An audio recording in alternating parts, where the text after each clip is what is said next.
Quando eu caí no chão, eu vi quando um buraco abriu. E subiu uns monstros daquele buraco. E tirou a minha alma, levou naquele buraco, e o meu corpo ficou. Desce na margem do rio de esgoto, que eu vou salvar uma alma. Pensei, falei, eu acho que eu estou ficando doido. Ouvindo voz aqui no monte uma hora dessa, em jejum aqui esse tempo todo. Aí a voz falou de novo, desce na margem do rio de esgoto, que eu vou salvar uma alma. Aí eu questionei de novo, aí a terceira vez a voz não falou agora desce, falou assim, ai de ti se tu não descer e essa alma for para o inferno.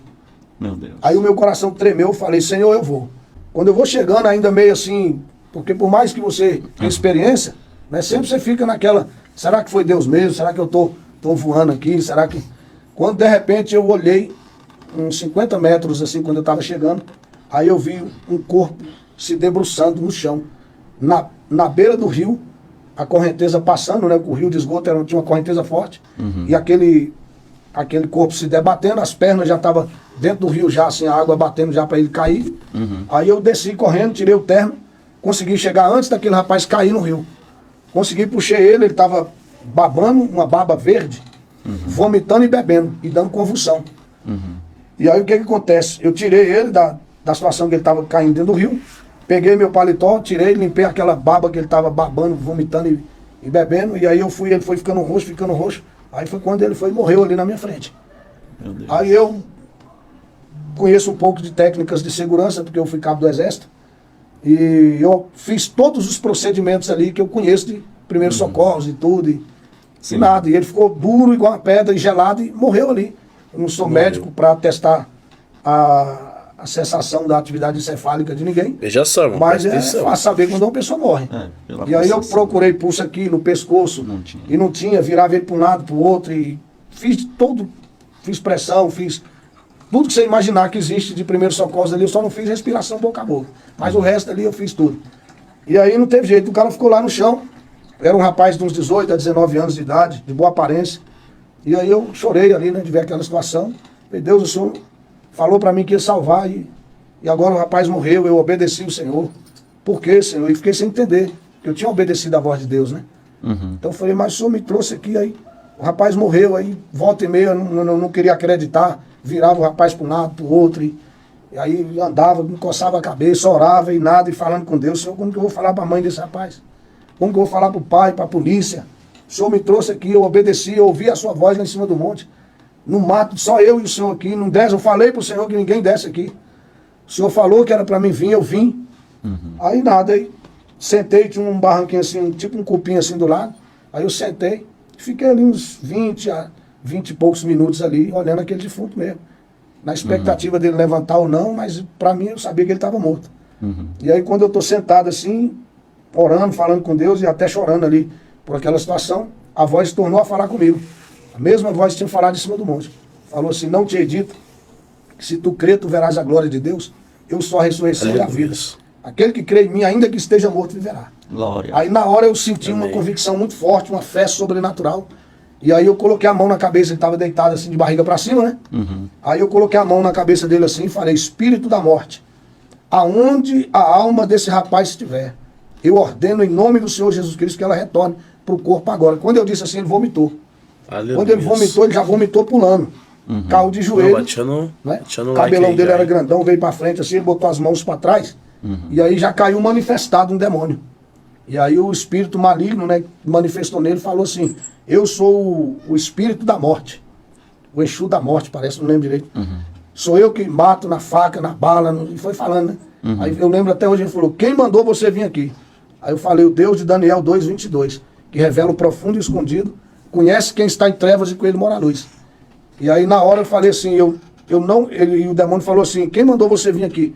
O que eu acho interessante é que ele disse assim, ó, essa alma já está no inferno. Meu Deus. Quem entrou no corpo ali foi o espírito. Maligno. Ele disse, essa alma já está no inferno. Quem mandou você vir aqui? E aí eu falei, quem mandou foi o Deus, Daniel 2:22 e tal. Meu Deus. Aí eu falei, eu não vou te expulsar aqui. Tu tá amarrado, em nome de Jesus, e eu só vou te expulsar lá em cima do monte, para ficar de testemunho para os irmãos do que Deus fez. Aí fui arrastando, dando ordem para esse demônio andar, e foi muito difícil ele chegar lá em cima. Quando já quase assim 6 horas, 18 horas, já chegando lá alguns irmãos viram eu lá embaixo tentando subir com esse moço endemoniado, desceram, me ajudaram, nós levamos ele lá para cima do monte, e aí fizemos um círculo de oração e começamos a orar para expulsar aquele espírito maligno, né? E ali, quando nós expulsamos o espírito maligno, aquele rapaz foi liberto. Ô Gabriel, eu vou falar um negócio para você, que o que mais me chamou a atenção, pastor Márcio, e é isso que ficou muito forte registrado na minha memória, além de tudo isso que é impactante, né, o que aconteceu, foi a alegria daquele moço. Irmão, você já viu uma torcida de futebol quando o time é campeão da Libertadores, do campeonato brasileiro, ou alguém que ganhou na Mega Sena, ou... pensa juntando tudo isso de felicidade, colocando só dentro de uma pessoa. Eu nunca vi um ser humano esboçar uma reação de felicidade maior do que a que esse rapaz esboçou. Eu já vi, já participei de torcida, final de Copa do Mundo, a alegria, eu sei o que é euforia. Sim. Mas eu nunca vi um ser humano alegre igual eu vi esse rapaz. Irmão, ele pulava, ele gritava, ele rolava, ele beijava a gente, ele pegava os irmãos, levantava, beijando, gritando, agradecendo. Ele passou mais ou menos uns 20 minutos gritando, correndo no monte, gritando, só falava obrigado Deus, obrigado. Agora eu sei que Deus existe, o inferno é real.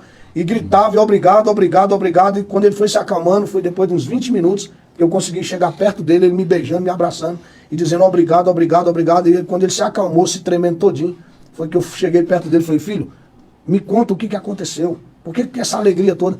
Aí ele foi contando, eu era ateu, roqueiro, não acreditava em Deus, em nada, odiava os crentes e sempre usava droga lá embaixo, porque não vai ninguém lá.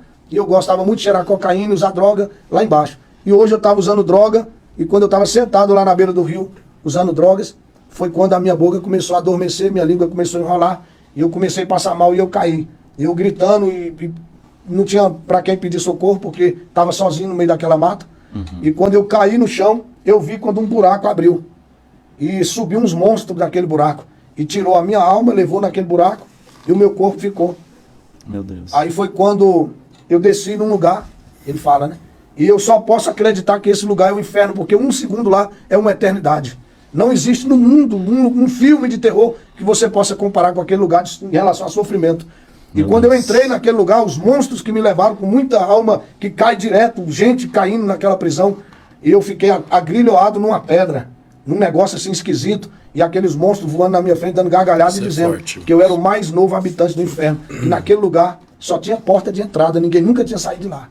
E que eu estava banido eternamente da salvação de Deus.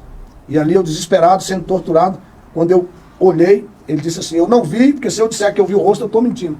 Mas o corpo era de um ser humano com vestes brancas e brilhava muito, não dava para ver o rosto, e na mão tinha uma espada. Quando eu olhei, aquele clarão entrou no lugar, e uma espada que estava na mão desse ser, triscou nas correntes que eu estava preso, e quando eu pisquei o olho, eu subi numa velocidade muito grande. Quando eu abri o olho, eu estava aqui em cima do monte, e vocês orando por mim. Eu tenho certeza que Deus livrou minha alma do inferno. E esse foi mais um testemunho. Irmãos, esse testemunho você encontra no canal, né, do Gabriel Bezerra, tá bom? Ele tem um podcast, pregador, ministro da palavra Gabriel Bezerra. E lá, esse pastor relata essa experiência que ele teve. E essa experiência, irmãos, ela é tocante, ela é muito interessante, porque você vê a forma que Deus age. Deus age através de nós, né? Deus levou ele até lá, e você viu que aquele homem tinha sido levado até o inferno. Ele estava condenado. Mas ali Deus tinha uma boa obra para completar na vida dele. Irmãos, não são todos que têm essa oportunidade, né? Não são todos. Mas ele teve essa oportunidade. E eu queria muito ver, né, este homem contando esse testemunho dele. Acho que seria muito legal a gente ouvir da boca dele esse acontecimento, né? Nos faz pensar. E é esse o intuito dos nossos vídeos, fazer a gente pensar, refletir. Será que vale a pena mesmo permanecer no mundo, permanecer longe de Jesus? Eu creio que não, irmãos. Então ainda há tempo de você buscar a Cristo. Amém? Que Deus abençoe sua vida grandemente, poderosamente, tá bom? Você que ficou aqui até o final, que Deus te abençoe, fique na paz e até o próximo vídeo.